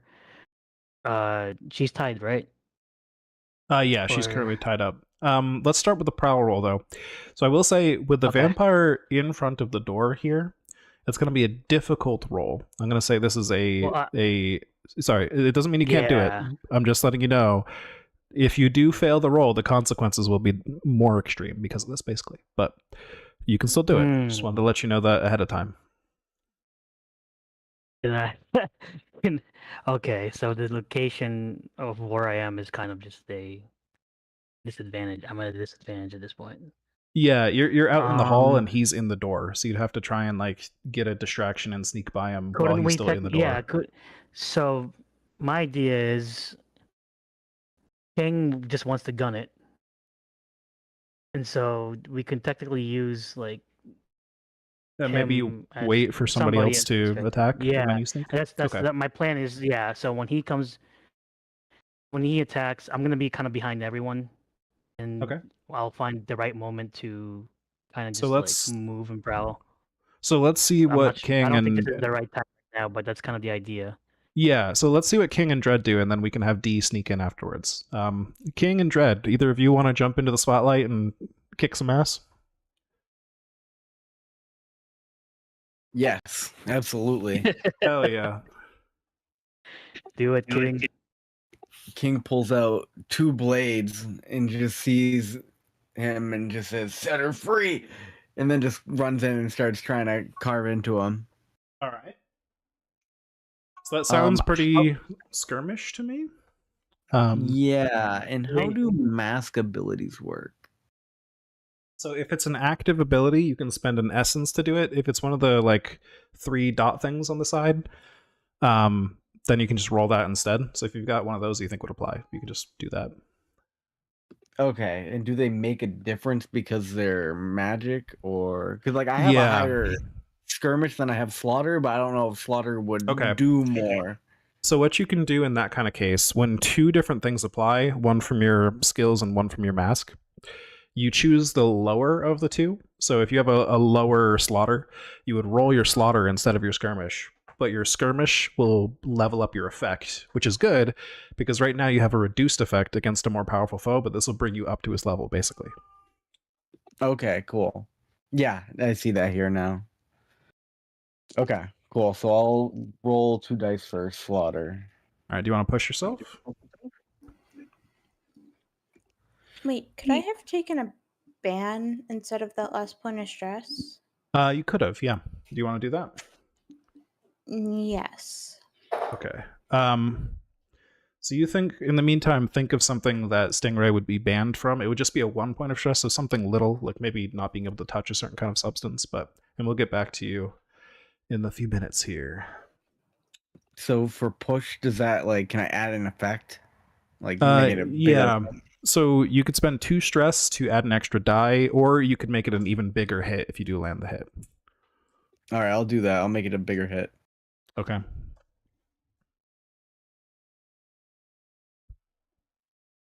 All right, I rolled a 5. 5. Okay.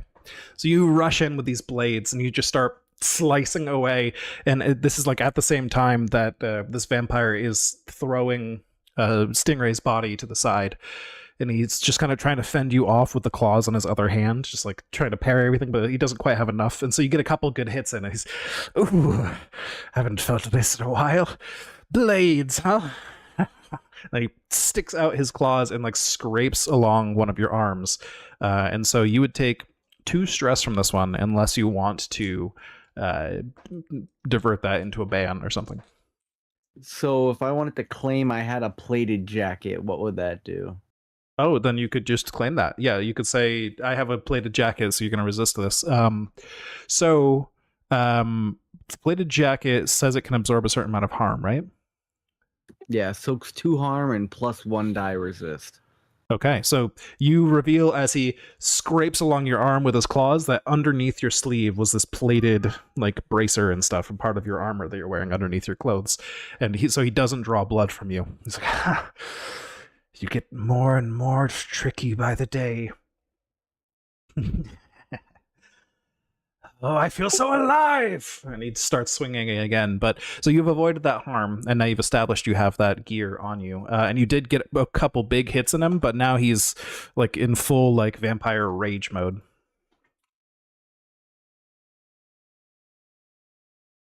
I have a question. Dread. Yes. What's up? Never mind. Actually, never mind. Yeah, I'm just Okay. wondering what Dread's Dread. up to. What are you gonna do? You see, King is currently just like trading blows back and forth, parrying blades with the vampire's claws. What do you want to do in this situation while D tries to sneak by? Yeah, I am going to attempt to go and release the girl's hands and try to soothe her if possible. So you'd have to get past the vampire first because he's in the door. But so if you want to try and, that's also what D wanted to do. But D was going to sneak by. That was my plan, but I wasn't sure. Yeah. Currently the obstacle here is the vampire's in the doorway, so you'd have to find some way through the doorway. If you've got a mask ability that could help you, or if you want to roll some way to get through the door, or whatever.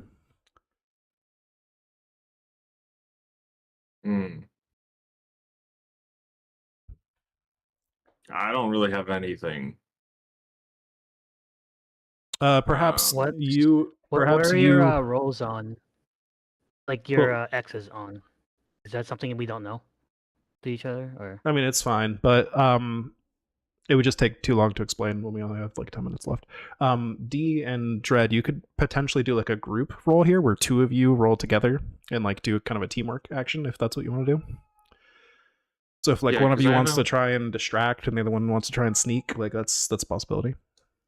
So will this work, Jordan? So if Liam wants to go save her, right, and soothe her, while King is fighting off the vampire, I'll still be kind of invisible. Well, I wouldn't say invisible, but like prowling behind both of them, and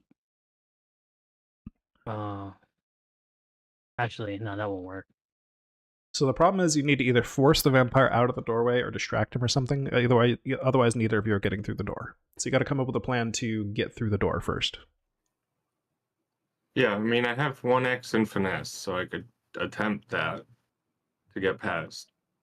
Yeah, you could probably like finesse to like tumble through, basically, if the 2 of you want to try that. Okay. All right, so both of you give me a finesse roll. We'll count this as a group roll. Just the 2 of you.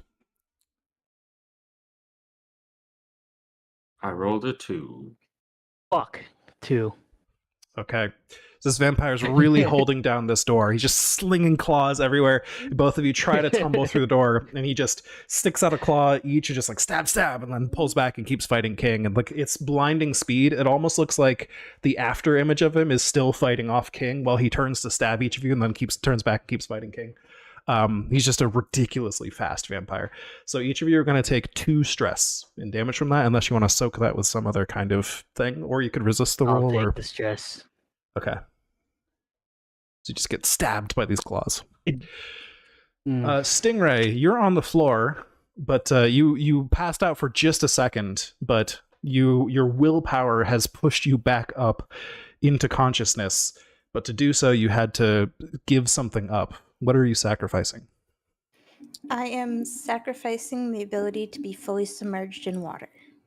Oh, okay. I like I that. can't swim. I can't go into a river that's deeper than I am tall. I can't like that. take a bath Devil's or go in a fruit. swimming pool. And for a deep folk, that actually means something. Yes. Yeah, that Yeah. is pretty rough. Okay. That's a rough curse there.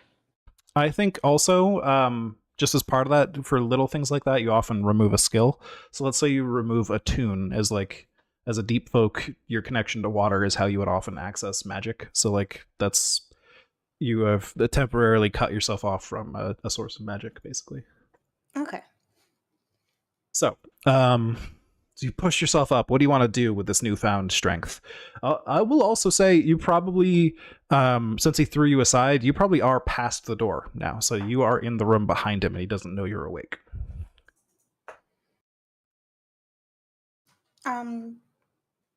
Can I finesse the shackles open or whatever's holding her hands down? Sure. You can just rush over there and try to get it open really quickly. Absolutely. Yeah, and let's say I have a burglary kit with me. Okay, I like that. So the burglary kit, does that have a mechanical effect listed? It's under the tools thing. It doesn't, but Okay. it makes sense for It does. maybe evening the power level out or something. Yeah, I'll give you extra effect here. Absolutely. For using the burglary kit. 4. Or another mixed. So you rush over there and you start getting this contraption off of her hands. And I'll say, if you had fully succeeded, you would have gotten her hands free and gotten her out of the chair. Right now, you've just gotten her hands out of this contraption. She's still tied down. And that's all you managed to do before the vampire looks over and says, "You don't go down easily, do you?" And he will leave King behind and rush over to you and stand. Now, he's no longer in the door, so the rest of you can enter the room if you want. But now he's caught back up to Stingray. He's like, Jeez. "You all... You're all very fun. I could do this all night." Who's doing what? Let's go back to King. King, you acted least recently, so he has just tried to escape you. You could chase him down. What are you doing? I'm going to. You said he's trying to escape. He left your attack radius to run across the room towards Etta. So he didn't escape out of the building, but he disengaged from your fight. I would like to try and use my cover ability which is one of my mask abilities, to try and protect Etta from him. Okay, I like that.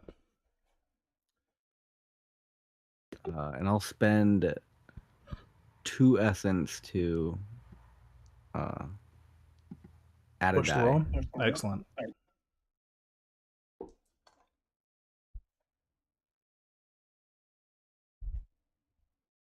I got a 6. Hell yeah. Okay. So he rushes over there and he stands and just kind of monologues for a second about how fun this violence is for him. Then you rush over and get in the way. You just have your blades drawn in a cross ready to defend against anything. and put yourself between him and Edda, ready to intercept his blows. Just as he swings down his claws, and you catch them with your blades, and there's like sparks flying. What are you doing? Let's go with D. What are you doing? Right now, I'm practically right next to Dread. King is with the vampire. Mm-hmm. Yeah, King's currently like same holding the somewhere. vampire locked in a So I have a struggle. so quick question about the many faces that I have, the ability. Uh-huh. That it's only the face, right? Or is it like the whole No, skin? you'd probably look like them entirely, but you'd need someone's blood. Right? That's how I Right. think that's how that one works. Yes, but it's more of just looking like it, like a cosmetic thing, rather than gaining like a temporary ability of anything. Some sort, Yeah. right? And it does actually specify just their face, yeah. So you would change your Yeah. face into someone's face. Okay, and then the mask abilities, I have X on hide. So is that something that I could like combine with, I don't know, with the You prowl? could probably combine hide and prowl, yeah. So what do you want to do? You want to just sneak up behind him and like stab him in the back? Yeah. Okay, so yeah, you could do a 'Cause plus effect and just roll one die. And if you want to spend any stress or essence to add an extra die, you could do that, but that's up to you. I'll spend an essence. Okay, so it'd be 2 essence actually, and then you'd get 1 die. 2 essence. So I'll roll 2d6. Yes, and then tell me which one's higher. Okay. Where is my die roller? Okay, so I got 5 and 3, so I got 5. A 5, okay. So you use the power of your mask to blend in and sneak up behind him while he's locked in this combat with King. And I'm going to say you do stab him in the back. You pull out a weapon of some kind. We'll just say maybe you have a dagger. So you Yep. can mark off a dagger as equipment. And then he will get him in the back with it. And since you had plus effect, you actually do get a pretty good chunk out of him. You rip the dagger free, and he finally disengages from King. That'll be the consequence of it not being a full success. So he's no longer distracted by King. He's fully alert to everyone around him. Dread, what are you doing? The vampire is clearly like ready to strike out at anyone right now. But you've got an opportunity. You got the full room for your action. What do you want to do? I guess I can try and go take off the leg shackles. All right, you want to just rush over and help get the girl out? All right, fair enough. Are you doing... Oh, 1 second. forgot to mention, Yes. since I was able to stab the vampire, I could technically collect the blood at that point in time, right? Real quick. Sure, Is that yeah. a thing? That'll allow Cool. it. You only need a drop of blood, so... Just 1 drop. Yeah. Cool. So you got the blood of this vampire. So you do that, and then Dread, are you trying to do this like sneakily, or are you just trying to be as fast as possible? Just get over there and get it done fast. I mean, I was gonna get it done quickly, and I have Tinkerer. I don't know if that would apply. Yeah, I'll allow it since you haven't gotten to roll too much tonight. Normally, I think that would be finesse, but sure, Tinker. I don't know how many other times tonight you would have gotten to roll Tinker in general, so I might as well allow it here, so you at least get 1 place to roll it. Yeah, and that's the one that I put 3 X's into. Yeah, exactly. Hell yeah! So, I'll let you use your big heavy investment skill. Absolutely. So I rolled a Tinker 5. time. A 5. Okay. So you rush in there, and you know this knot perfectly, this knot that he's tied, and you just find the exact spot to pull free, and the knot unravels. But unfortunately, as you pass, the vampire's gonna scrape at you while you run by. So you're gonna take 2 stress, unless you want to soak that somehow with a ban or with a armor or something. Well, so I chose that I had the plated jacket last time. Is that gone, or did you... Oh, you chose it to absorb the last one? Yeah. So it's gone then now. I mean, it yeah, it's gone now basically. 2 harm. Yeah, and it was 2 harm last time, so it was used Okay. up. Okay. So you probably don't have any more armor left. You could resist this consequence, trying to roll a resistance roll, but that could do stress anyways. It could actually be more stress, so it could be risky. But I mean, I haven't taken any stress tonight, so 2 doesn't hurt. okay, so you get a little cut up, but you get over there, you get the girl free. Oh, you're trying to take away all of my fun. It won't work. You're giving me fun by trying to take away my fun.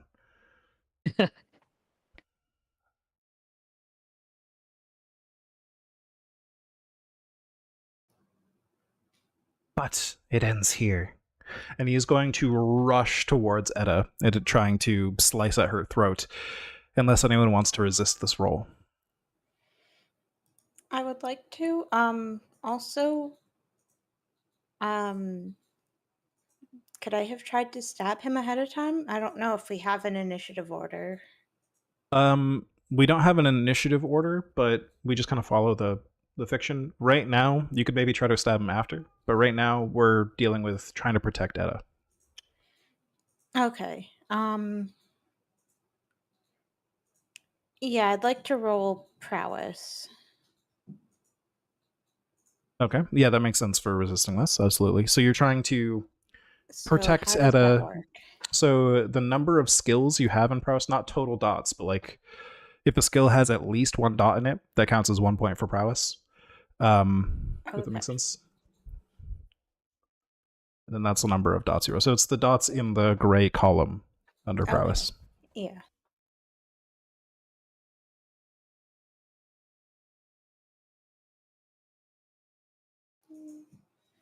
Uh, 5. A 5. So it should be listed on your sheet how much stress that is. I don't remember off the top of my head. 2 stress or essence. I'm gonna channel that into a ban. Okay. So you take another ban. What kind of ban will this one be? This is going to be a level 2 ban, not a level 1 ban. So it's got to be worse than the last one. There's 2 slots in level 1.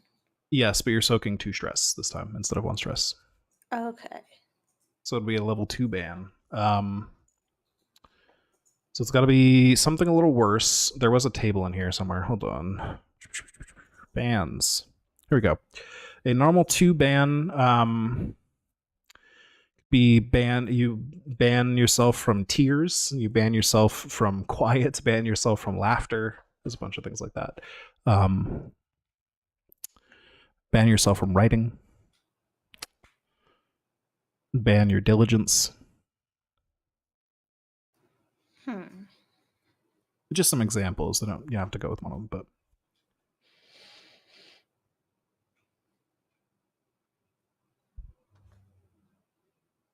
Yeah, I'm sorry, I'm thinking. no worries. So we'll just say for now then to keep things moving. The vampire charges towards Etta with his claws drawn. He's covered in his own blood at this point, and you just rush in with that knife you had earlier. And you deflect his claws, and as you do, he's pushing back, and you can't quite hold it, so you reach out for the power of the Fae instinctually, knowing that it's going to cost you. But you pull on their power, and you push back, and we'll find out what you sacrificed later. As let's snap back to King.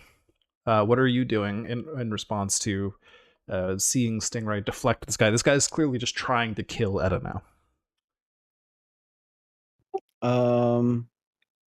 If I'm still between him and Etta, I'm going to try and just do another slaughter roll. All right, just fight back at him. Yeah, so it should have plus effect from the skirmish, and then I'll spend 2 essence to give it an additional plus effect. All right, so this could be a big hit if you land it.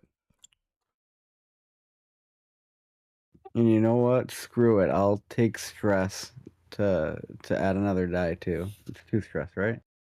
Yes, and you can do both. You just can't do more than 2 bonus dice. So that works. All right. Put everything you got into this roll. What do you get? 6. 6, a full success.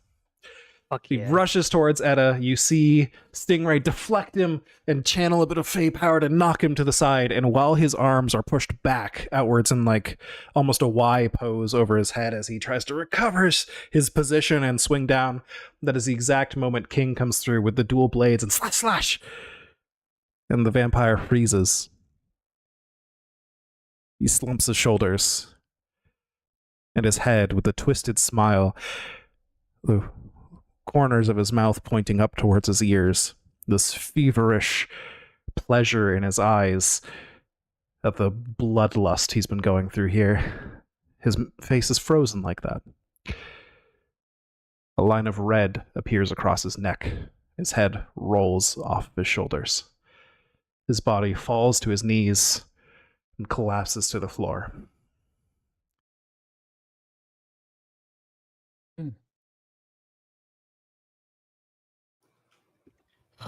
I'm gonna stab him with the poison blade just for good measure. Hell yeah. Stab right in the chest.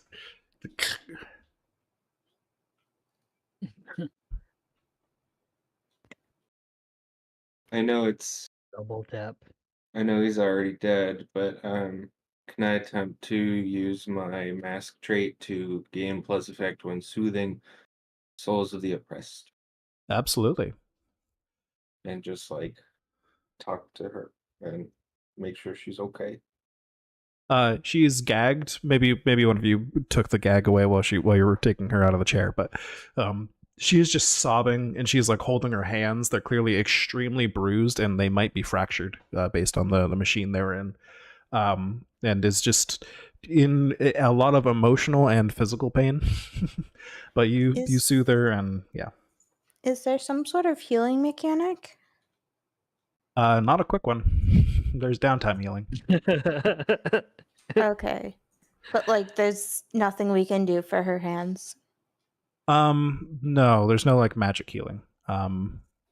There's like you could Liam, tinker her hands. You could wrap him up, get him a splint, I don't know, or something like that, but you can't like just like cure wounds. That's not a thing. Yeah, I would do what I can to stabilize and like if there's any obvious bones protruding, see if there's a way to like set it. It looks like you saved her, yeah, before her hands got completely broken, but she's just in a lot of Okay. pain, and yeah. So yeah, bandage it really tightly, create a makeshift sling. I have banned myself from sarcasm and wit. Ah, nice. The sarcasm and wit, we'll say you have banned yourself from the consort skill as well. Okay.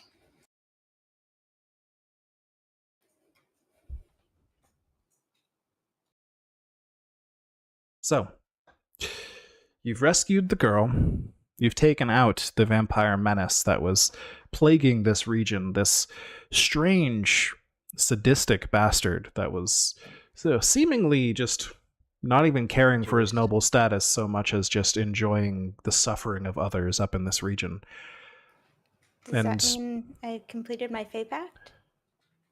Yes, yeah. Those of you who took freedom, absolutely. I think everybody completed their Fey Pact tonight.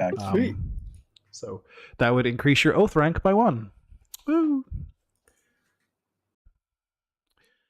Nice. And since we're already pretty late, I will just briefly give the epilogue of you return this young Etta back to the Fletchers. The old Asa, the bowyer, accepts her back into the fold and is very grateful. But you detect that there's a bit of a begrudging nature to the gratefulness. As in order to get Etta back, you had to kill a vampire noble. And who knows what kind of wrath that'll bring down on the region. But Willow, the Dryad, was extremely pleased with your actions. And so you have a strong ally and a strong tie to the Fletchers. And your supply chain of weapons has been reestablished. Your resistance continues on. New allies are found. New bonds are forged. And the vampires lost a powerful member. That was our one-shot for the evening. Old Ways and Old Wounds. I hope you guys liked it. That was cool. Thank you. It was fun. Is it Seems bad kinda that I imagined Willow to look like this?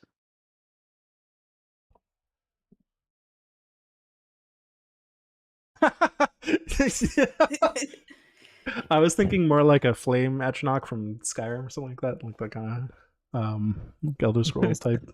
Yeah, that checks I'm out. just, But yes, that is funny. I'm just kidding. I just wanted to send Yes. that.